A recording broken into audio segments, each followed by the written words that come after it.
जय जय राम हरे राम राम जय जय राम हरे जय जय जय जय आजची असणारी ही कीर्तन रूपी सेवा आपल्या सगळ्यांच्या प्रेमातून माझ्या वाट्याला आली. जगद्गुरु श्री तुकोबारायांचा अत्यंत सुंदर महत्वाचा प्रसिद्ध असा अभंग कीर्तन रूपी सेवेकरता आपण घेतला.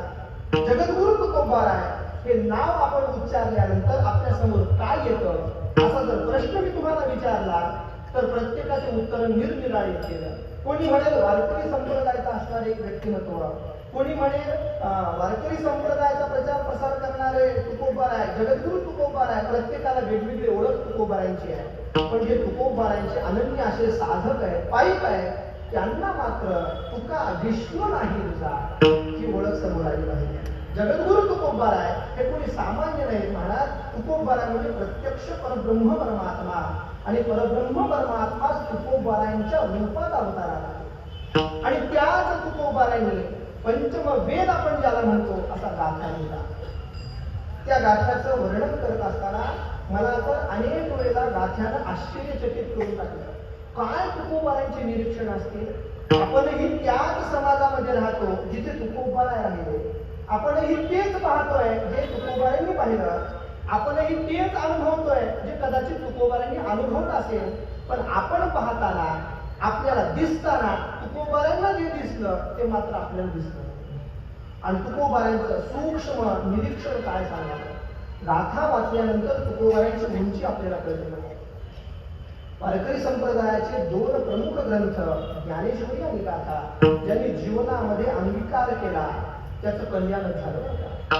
मी अनेक वेळेला हे सांगत आलेलो आहे की गाथा आणि ज्ञानेश्वरी ही फक्त वारकऱ्यांची साधनं नाही तर ती यच्चावत प्राणी मात्रांची साधनं आहेत.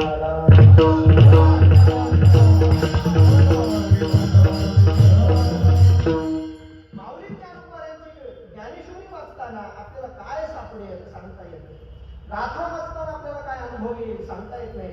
कीर्तन गुरुवारी आमचे बाबा नेहमी सांगतात एखाद्या अडचणीच्या प्रसंगामध्ये माऊली ज्ञानोबारायांना किंवा तुकोबारायांना प्रार्थना करा आणि गाथा उघडा. उघडल्यानंतर उजव्या पानावर प्रथम क्रमांकाचा अभंग जो असेल ते आपल्या प्रश्नाचे समाधान. हा प्रयोग करून पहा. याला पैसे लागत नाहीत बघा. आणि याच्याकरता आपण घेऊ ना माझ्याकडून तुम्हाला काहीतरी द्यायचं तुम्ही काहीतरी मला द्यायचं हे तर अजिबात लागत नाही. 4092 अभंग तुकोबारायांचे आपल्याकडे आहेत. निष्ठेने तुकोबारायांना प्रार्थना करा.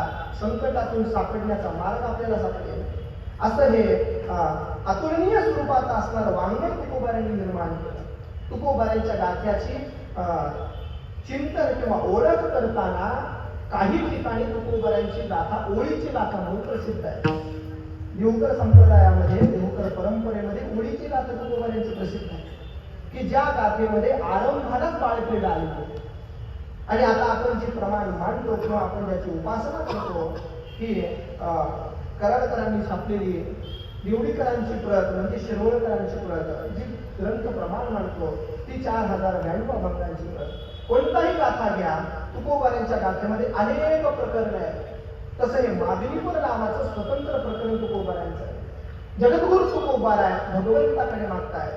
तेच तुकोबाराय मागणाऱ्याचा अनेक वेळेला निषेध करतात. जे तुकोबाराय देवाला मागतात तेच तुकोबाराय मागण्याचा निषेध करतात. दुटप्पी भूमिका संतांची आहे का. संत महात्मे दोनही बाजूने वागतात का. संत महात्म्यांची भूमिका स्पष्ट आणि रोखठोक आहे. नाही विडवाड. तुकोबाराय सांगतात कोणाचं काही आम्हाला घेणं नाही आणि घेणं तर अजिबात नाही. ते तुकोबाराय मागतात पण मागू नका म्हणून सांगणारे तेच तुकोबाराय. भिक्षा पात्रावलंबने ऐसियासी नारायणे उपेक्षिते सर्वथा. तुकोबाराय सांगतात देवा ज्यांनी भिक्षा पात्र हातामध्ये घेतलंय ते जर तुमच्याकडे आले तर त्यांचीही तुम्ही काय करा उपेक्षा करा. त्यांना जवळ करू नका. प्रसंग फार सुंदर आहे. ऐका. तुकोबारायांचा पूर्व अवतार असणारे भक्त शिरोमणी नामदेव आहे आणि या नामदेवरायांचं कीर्तन चालायचं. कुठे चालायचं कीर्तन. वाळवंटामध्ये. ज्या वाळवंटामध्ये नामदेवरायांचं कीर्तन चालायचं त्याच वाळवंटामध्ये त्या कीर्तनामध्ये पंढरीनाथ परमात्मा यायचा आणि पंढरीनाथ परमात्मा कीर्तनामध्ये नाचायचा. काय आनंद असेल विचार करा. आपल्या कीर्तनामध्ये लोक झोपतात आणि नामदेवरायांच्या कीर्तनामध्ये देव नाचतात. बरं का? देव नाचतात. किती नाचतात? नाचताना देवाला भानही राहिलं नाही महाराज. नाचताना देवाला भान राहू नये आणि देवाचं वस्त्र अंगावर निघून चाललं नाही. नाचता नाचता देवाला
आणि हा कीर्तनानंद प्राप्त झाल्यानंतर भगवंताला असं वाटलं आपणही कीर्तन करावं. त्यात काही गैर आहे का? काळकऱ्यांना कीर्तन करावं वाटणं ते काही गैर आहे का? ही त्या काळातली पद्धत आहे. तेव्हापासून कीर्तन ऐकून ऐकून काळकरीही कीर्तनकार झाले. भगवंताला असं वाटलं आपणही कीर्तन करावं. भगवान परमात्माने चोपदारांना सांगितलं, ऐका हो ऐका, उद्या माझं कीर्तन होणार आहे तुझा. चोपदारांनी पुकारलं, जगत चालक जगतपिता भगवान पंढरीनाथ परमात्मा उद्या कीर्तन उभे राहणार आहे. हे गर्दी झाली आणि भगवान परमात्माने बघा शरणागत भक्ताचं आश्रित भक्ताचं चरित्र सांगायला सुरुवात केली आणि विभीषणांचं नाव घेतलं. विभीषणांचं नाव घेतलं. सगळे संत कीर्तनामध्ये उपस्थित आहे. उपस्थित असताना विभीषणांचं चरित्र महात्म्य भगवान परमात्मा सांगतात. विभीषण हा रावणाचा भाऊ आहे, पण लंकेमध्ये राहूनही प्रभू रामचंद्रांचं चिंतन करतोय. प्रभू परमात्मा ज्यावेळेला सेतुबंधन करून पलीकडे पोहोचले त्यावेळेला हे विभीषण महाराज देवाकडे आले आणि देवाला सांगू लागले, देवा आता रावणाचा उद्धार तुम्ही करा. आतापर्यंत मी रावणाला अनेक वेळेला समजावून सांगितलं पण रावण काही ऐकत नाही. रावण म्हटलं रावण ऐकत नाही. विभीषणाने सांगितलं. विभीषण महाराज शरण आले. भगवंत गोड चरित्र सांगताय. चरित्र सांगताना नामदेवरायांनी देवाला थांबवलं. देवा मागणाऱ्या भक्ताचं चरित्र आम्हाला सांगू. आता गंमत अशी आहे, कोणतंही रामायण तुम्ही काढून पहा. किती रामायण आहेत आपल्याकडे? प्रामुख्याने आपल्याकडे आज जे उपलब्ध रामायण आहे यामध्ये नाथ महाराजांचं भावार्थ रामायण, वाल्मिकी ऋषींचं रामायण, तुलसीदासांचं रामायण, मोरोपंतांनी लिहिले 108 रामायण.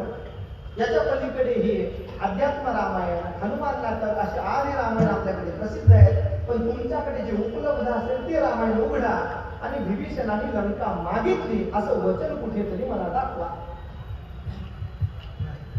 आहे रामायणामध्ये कुठे म्हणजे स्पष्ट नाही, पण लंका राज्य तिने मागितले. मूर्ख विभीषण शरण आला.